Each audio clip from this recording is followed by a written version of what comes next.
When I was 14 years old, I was interested in science, fascinated by it, excited to learn about it.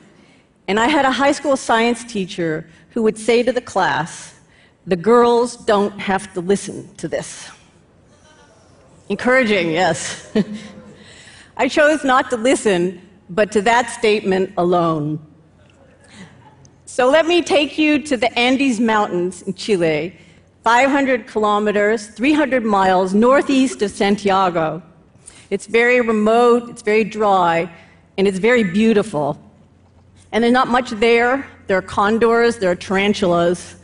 And at night, when the light dims, it reveals one of the darkest skies on Earth. It's a kind of a magic place, the mountain. It's a wonderful combination of very remote mountaintop with exquisitely sophisticated technology. And our ancestors, for as long as there's been recorded history, have looked at the night sky and pondered the nature of our existence. And we're no exception, our generation. The only difficulty is that the night sky now is blocked by the glare of city lights. And so astronomers go to these very remote mountaintops to view and to study the cosmos. So telescopes are a window to the cosmos. It's no exaggeration to say that the southern hemisphere is going to be the future of astronomy for the 21st century. We have an array of existing telescopes already in the Andes Mountains in Chile, and that's soon to be joined by a really sensational array of new capability. There will be 2 international groups that are going to be building giant telescopes sensitive to optical radiation, as our eyes are. There will be a survey telescope that will be scanning the sky every few nights. There will be radio telescopes sensitive to long wavelength radio radiation. And then there will be telescopes in space. There'll be a successor to the Hubble Space Telescope. It's called the James Webb Telescope, and it will be launched in 2018. There'll be a satellite called TESS that will discover planets outside of our solar system. For the last decade, I've been leading a group, a consortium, international group, to build what will be, when it's finished, the largest optical telescope in existence. It's called the Giant Magellan Telescope, or GMT. This telescope is going to have mirrors that are 8.4 meters in diameter, each of the mirrors. That's almost 27 feet. So it dwarfs this stage, maybe out to the 4th row in this audience. Each of the 7 mirrors in this telescope will be almost 27 feet in diameter. Together, the 7 mirrors in this telescope will comprise 80 feet in diameter. So essentially the size of this entire auditorium. The whole telescope will stand about 43 meters high. And again, being in Rio, some of you have been to see the statue of the giant Christ. The scale is comparable in height, in fact, smaller than this telescope will be. It's comparable to the size of the Statue of Liberty. And it's going to be housed in an enclosure that's 22 stories, 60 meters high. But it's an unusual building to protect this telescope. It will have open windows to the sky, be able to point and look at the sky, and it will actually rotate on a base, 2,000 tons of rotating building. The Giant Magellan Telescope will have 10 times the resolution of the Hubble Space Telescope. It will be 20 million times more sensitive than the human eye. And it may, for the first time ever, be capable of finding life on planets outside of our solar system. It's going to allow us to look back at the first light in the universe, literally the dawn of the cosmos, the cosmic dawn. It's a telescope that is going to allow us to peer back, witness galaxies as they were when they were actually assembling, the first black holes in the universe, the first galaxies. Now, for thousands of years, we have been studying the cosmos. We've been wondering about our place in the universe. The ancient Greeks told us that the Earth was the center of the universe. 500 years ago, Copernicus displaced the Earth and put the sun at the heart of the cosmos. And as we've learned over the centuries, since Galileo Galilei, the Italian scientist, first turned, in that time, a 2-inch, very small telescope to the sky, Every time we have built larger telescopes, we have learned something about the universe. We've made discoveries, without exception. We've learned in the 20th century that the universe is expanding, and that we're not, our own solar system is not at the center of that expansion. We know now that the universe is made of about 100 billion galaxies that are visible to us, and each one of those galaxies has 100 billion stars within it. So we're looking now at the deepest image of the cosmos that's ever been taken. It was taken using the Hubble Space Telescope, and by pointing the telescope at what was previously a blank region of sky before the launch of Hubble. And if you can imagine this tiny area, it's only 1/50th of the size of the full moon. So if you can imagine the full moon. And there are now 10,000 galaxies visible within that image.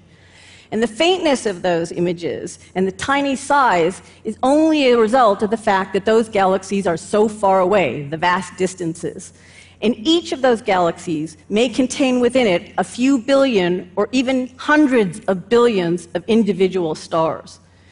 Telescopes are like time machines. So the farther back we look in space, the further back we see in time. And they're like light buckets, literally. They collect light.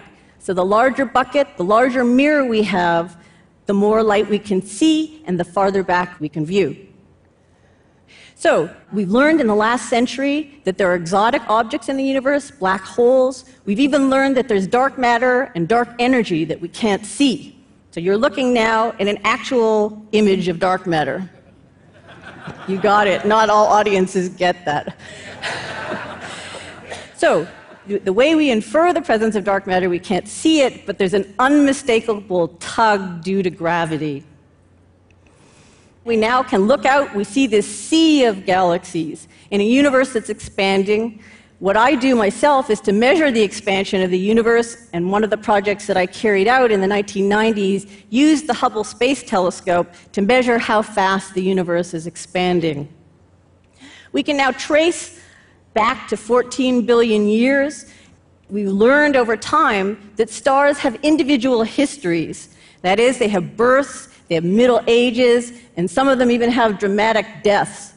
So the embers from those stars actually then forms the new stars that we see, most of which turn out to have planets going around them. And one of the really surprising results in the last 20 years has been the discovery of other planets going around other stars. These are called exoplanets.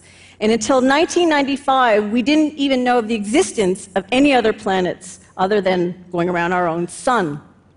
But now there are up almost 2,000 other planets orbiting other stars that we can now detect, measure masses for. There are 500 of those that are multiple planet systems.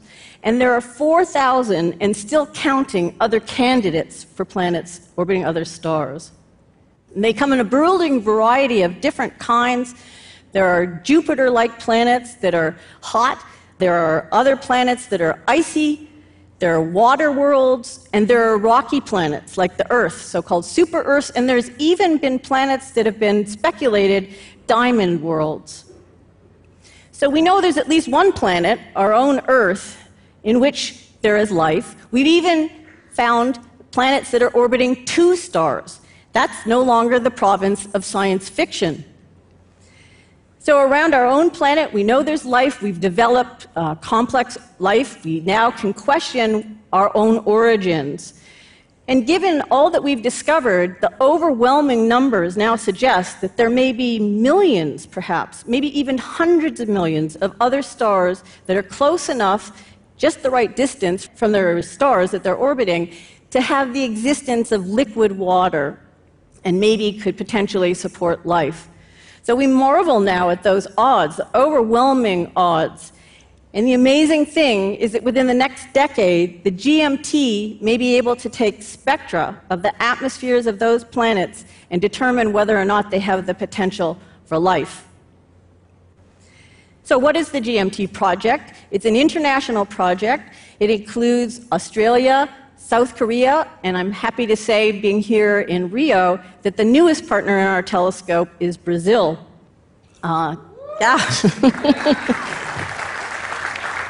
It also includes a number of institutions across the United States, including Harvard University, the Smithsonian and the Carnegie institutions, and the universities of Arizona, Chicago, Texas Austin, and Texas A&M University.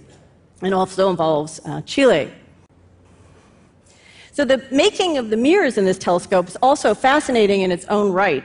We take chunks of glass, melt them in a furnace that is itself rotating. This happens underneath the football stadium at the University of Arizona. It's tucked away under 52,000 seats. Nobody knows it's happening. And there's essentially a rotating cauldron. The mirrors are cast, and they're cooled very slowly, and then they're polished to an exquisite precision. And so if you think about the precision of these mirrors, the bumps on the mirror over the entire 27 feet amount to less than 1/1,000,000th of an inch. So can you visualize that? Oh. Human hair, that's 1/5,000th of the width of one of my hairs over this entire 27 feet. It's a spectacular achievement. It's what allows us to have the precision that we will have. So what does that precision buy us? So the GMT, if you can imagine, if I were to hold up a coin, which I just happen to have, and I look at the face of that coin, I can see from here the writing on the coin, I can see the face on that coin. My guess is that even in the front row, you can't see that. But if we were to turn the giant Magellan Telescope, all 80 feet diameter that we see in this auditorium, and point it 200 miles away, if I were standing in Sao Paulo, we could resolve the face of this coin. That's the extraordinary resolution and power of this telescope. And if we were... If an astronaut went up to the moon 250,000 miles away and lit a candle, a single candle, then we would be able to detect it using the GMT. Quite extraordinary. Here's an image. This is a simulated image of a cluster in a nearby galaxy. Nearby is astronomical, it's all relative. It's tens of millions of light years away. This is what this cluster would look like. So look at those 4 bright objects. And now let's compare it with a camera on the Hubble Space Telescope. You can see faint detail that starts to come through.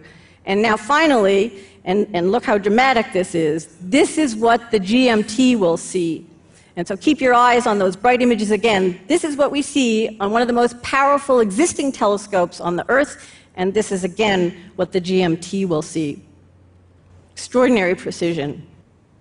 So where are we? We have now leveled the top of the mountaintop in Chile. We blasted that off. We've tested and polished the first mirror. We've cast the second and the third mirrors, and we're about to cast the fourth mirror. We had a series of reviews this year, international panels that came in and reviewed us and said, you're ready to go to construction. And so we plan on building this telescope with the first 4 mirrors. We want to get on the air quickly and be taking science data, what we call, astronomers call first light, in 2021. And the full telescope will be finished in the middle of next decade with all 7 mirrors. So we're now poised to look back at the distant universe, the cosmic dawn. We'll be able to study other planets in exquisite detail. But for me, one of the most exciting things about building the GMT is the opportunity to actually discover something that we don't know about, that we can't even imagine at this point, something completely new. And my hope is that with the construction of this and other facilities, that many young women and men will be inspired to reach for the stars. Thank you very much. Obrigado.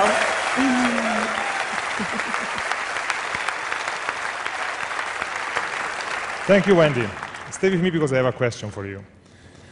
You mentioned different facilities. So the Magellan Telescope is going up, but also ALMA and others in Chile and elsewhere, including in Hawaii.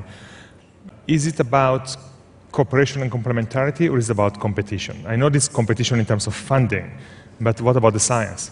in terms of the science, they're very complementary. So the telescopes that are in space, telescopes that are on the ground, telescopes with different wavelength capability, telescopes even that are similar but different instruments, they will all look at different parts of the questions that we're asking. So when we discover other planets, we'll be able to test those observations, we'll be able to measure the atmospheres, be able to look in space with very high resolution.